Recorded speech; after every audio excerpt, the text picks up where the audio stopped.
Let's kick off. Let's kick off with Blink Twice. Let's kick off with Blink Twice because seeing as we've all seen it, we'll go with the three, the two, and the one on the cinema side. We'll go down that way.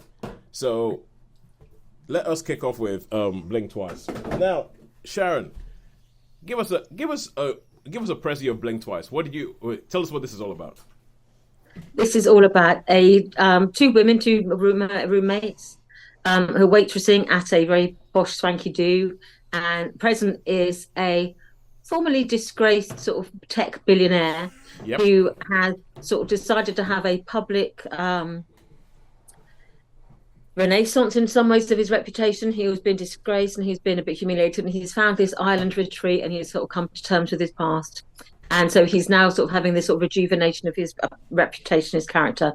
He's apologized, he's moved on, and he's been doing some like charity things. These two women go to one of his charity events, and they during their break they sort of borrow some swanky attire and they go in, and much to their amazement they're invited back to his island retreat for for this sort of recreational free holiday, as it were. And when they get to the island, everything's all laid on for them. They've got their own rooms, their clothes are provided, all their toiletries are provided. They don't have to bring anything but themselves. As you would expect on the island of a billionaire. Yeah, and it's a hedonistic experience where there are no limits. They have all the drink they want, all the drugs they want, all the any sort of indulgence they want, they can have. Yeah. But they have to give up their phones when they get there, and they basically just have to immerse themselves in the island experience. And as time goes on, they notice that things are not quite as they seem. The staff sort of say enigmatic things to her. One of them, she says, kept saying to a red rabbit, which she doesn't understand. And there's a thing about snakes on the island, whether that is symbolic or whether it's, sort of representative of other things. Yeah. There's sin in the garden, etc. Yeah. In the paradise, there's something lurking in paradise. Yeah. And then as the story progresses, you understand that the things are not quite as they seem. Yeah. And it's only when the cracks begin to appear in the illusion that you realise that behind the illusion lurks something rather unpleasant. Yes, as you would have imagined, like a film like this, there has to be something unpleasant. And now the film is this film had another title when it first started making it, and it's a title that I think because hang on, Kevin, keep watching, leave me alone. So, and it's a title that I think is because Blink Twice is a title that I think is actually quite generic. It doesn't really tell you anything. Don't mean anything.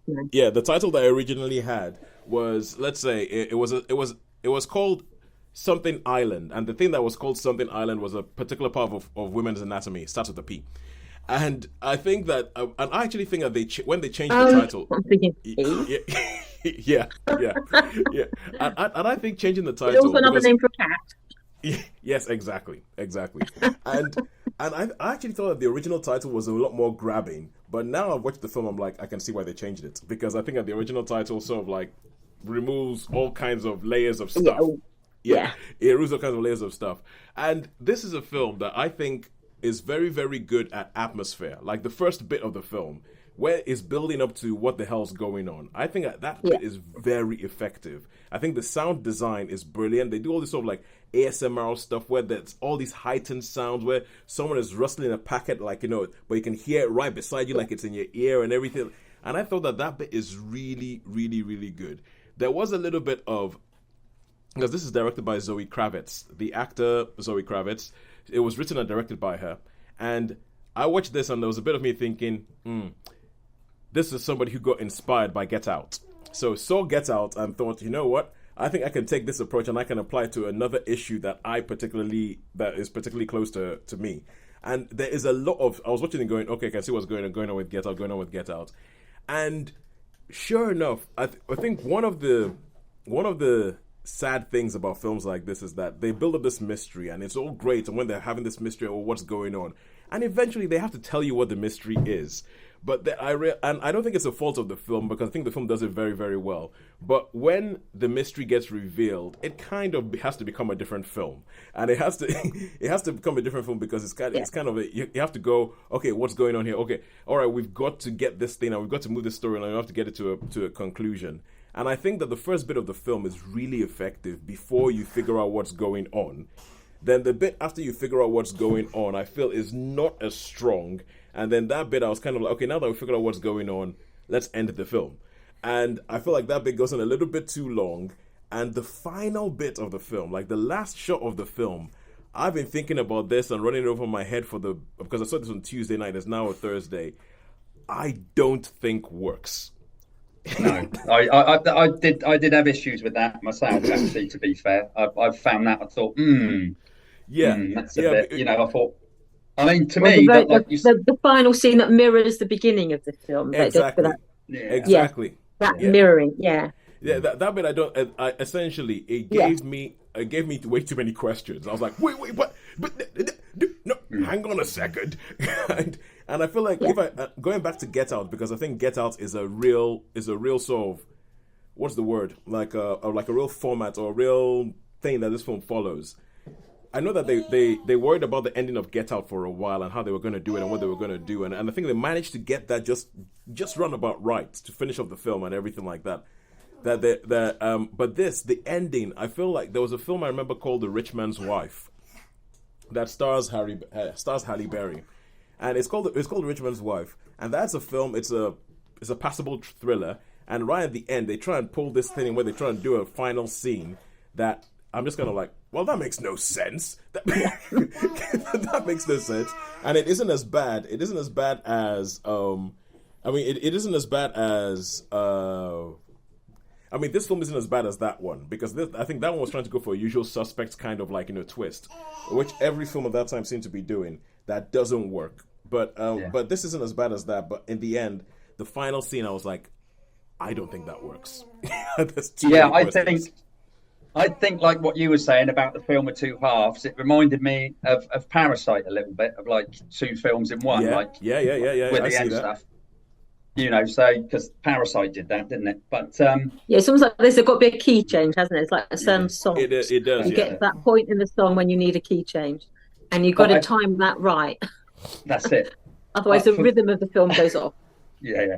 For me personally, I think that I found the lead up until that point, found really tedious. I was thinking, loads of people. Yeah, you got a hedonistic island. You can do drink. You can do drugs. You can swim. You got your clothes. You've got everything on. You got all that. And I was finding myself thinking, come on, because there was a lot of that. I mean, I would say that the whole middle film, like the whole, I don't know. It seemed like an hour to me of them just like, come on, we know something's up. We know something's up. We want to do it. Oh, let's smoke another joint. Let's take some heroin. Let's take drink. And I'm like, okay, so like 5 days of that. Come on, let's do something. So I did find that middle section a little bit tedious, to be fair. Okay, so then after the key change, what do you think about after the key change? Yeah, I thought it was pretty good, but it was, again, it was like some of it was really good, like the one that had been on the show, because we haven't said anything about the cast. We have Naomi Aki, we have Adriana Arjona, Alia Shawkat, Channing Tatum, Haley Joel Osment, Christian Slater, Gina Davis. There's so many good people in this film. No, I was a bit disappointed with that. I was a bit disappointed with that at the I was like, oh right, okay, that was rather, I don't know, for what she'd been, but when the film did change, for what she'd been, all of a sudden at the end, it was just all towards the end. It was just like, well, you've done all that. You've been really clever, and now you're being really dumb. Yes. Yes, there is one bit. There is one bit where it does.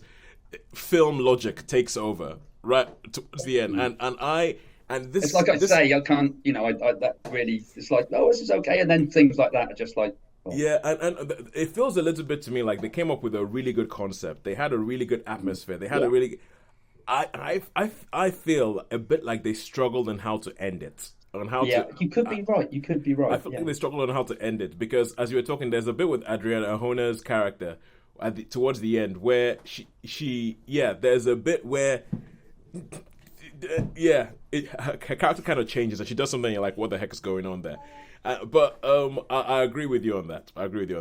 I do. Well, I mean, having said that, I do like the film. I like what it's kind of doing. I mean, also it has Kyle MacLachlan in it, who is He's getting on a bit, isn't he? Oh yeah, he is getting on a bit. But I have to tell you that I think Kyle MacLachlan he plays he's made a particular kind of character his own, which is somebody who is like there's where you have like this layer of darkness behind a very thin veneer of respectability. I don't think anybody does that as well as Kyle MacLachlan. Like the second he shows up, you're like, "Oh my God, it's the devil in a suit! It's the devil in a tuxedo." Twin Peaks, yeah. Damn fine coffee. Yeah, and it's but I thought the performances were really good. I thought that everybody was on point. I thought it was quite cool. I think with the kind of people that she's cast in this film, I feel like there's some sort of meta commentary that I haven't. Yes, I know. That I haven't quite figured out, because you have like your 80s icons like Gina Davis. You have things like Christian Slater. Yeah, Christian Slater. Yeah, Christian Slater. Where did he pop from? And the guy who was in AI. Whatever his name is. Yeah, Haley Joel Osment. Yeah. Like kid. You have like 80s actors. You have kid actors. No, you either have 80s actors, people who used to be kid actors, or people who are children of like, because Ethan Hawke and Uma Thurman's son is in the film. He played, and I was kind of like, there is something that they're doing with the casting here, but I can't quite put my finger on it. But I quite liked it. I would give it just about a 4 out of 5, because I think I'll give it just about a 4 out of 5. I think it sets things up quite well. It's trying to say something about the world we live in. The fact that it starts off with a CEO that's been cancelled. Like I remember I was about to go to watch the film, and they're asking me, what film are you going to see? And I was like, about this guy who's a tech billionaire who gets cancelled. And someone went, ooh, that's topical. And I was like, yeah, it is kind of topical. It's good. So I'll just about give it a 4 out of 5. How about you guys? Well, I can see what it was trying to do, as I say, and it did have elements, but I did find it a little bit tedious in the middle. So I know we got a low and a high, so this is going to be a low 3 for me. So I'll give this one a low 3. But yeah. I think from a female perspective, obviously a lot of the film I think it's probably more pertinent to women watching it. I thought the way that you could tell that a woman had directed this film, because some of the scenes that in my screening they had like a trigger warning at the beginning. They're saying there's some things in this that you may find. I got the trigger warning on my tickets. Yeah, we got it straight up. And I thought, actually, because I went with obviously female friend from Rachel, and we were watching it, and we looked at each other when the trigger warning came up and said that, okay, we'll decide how bad it gets, and then we'll go if it's out there. If it's too much. Because I didn't realise it was directed by a woman at that time. And afterwards, I said to her, you could really tell that it had been directed by a woman, because some of those scenes, I think if a man had directed them, it would have been far more suggestive of the events that you were seeing. I think it would have been a bit more exploitative. It would have absolutely. Because there's bits of this film that made me think of I Spit on Your Grave. Yeah. So actually, because I looked at it and thought, there's no way that a man would direct it like that. You wouldn't get this subtlety or nuance in some ways. Yeah.